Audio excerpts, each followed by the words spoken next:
আজ সর্ষে বাটা দিয়ে বড়ই মাছের কাঁচা ঝাল রান্না করব। তার জন্য প্রথমে মাছগুলো কেটে ভালো করে ধুয়ে নিয়েছি।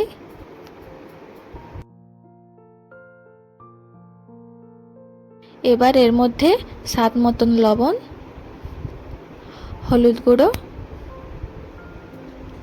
লঙ্কা বাটা, সর্ষে বাটা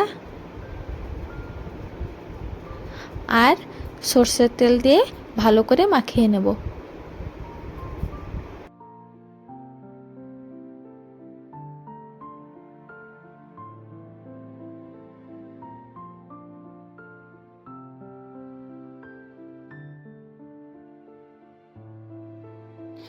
ভালো করে মাখিয়ে নিলাম।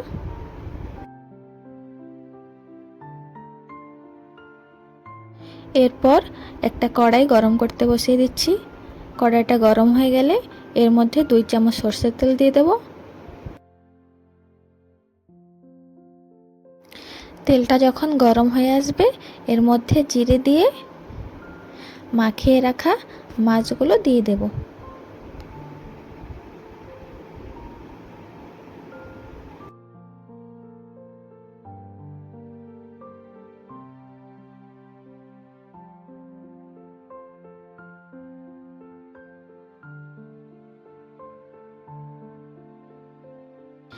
এবার পরিমাণ মতন জল দিয়ে মশলার সঙ্গে ভালো করে মিক্স করে নেব।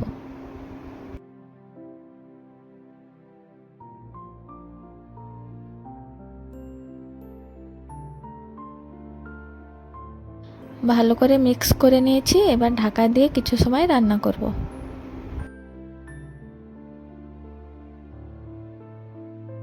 তরকারিটা ফুটে আসলে ঢাকনাটা তুলে নিয়ে একটু নাড়িয়ে চাড়িয়ে নিচ্ছি।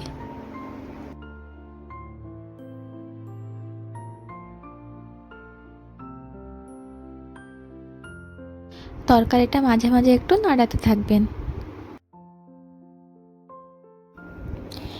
আপনারা যেরকম গ্রেভি রাখতে চাবেন সেই হিসাবে জল দেবেন।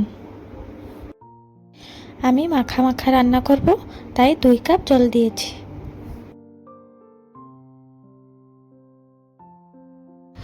আপনারা দেখতে পাচ্ছেন তরকারির ঝোলটা মাখা মাখা হয়ে এসেছে। এবার গ্যাসটা অফ করে দেব।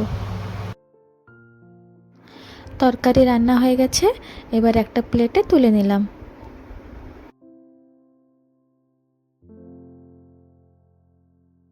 দেখুন কত লোভনীয় লাগছে। আপনারা এরকম বড়ই মাছের কাঁচা ঝাল রান্না করে খাবেন।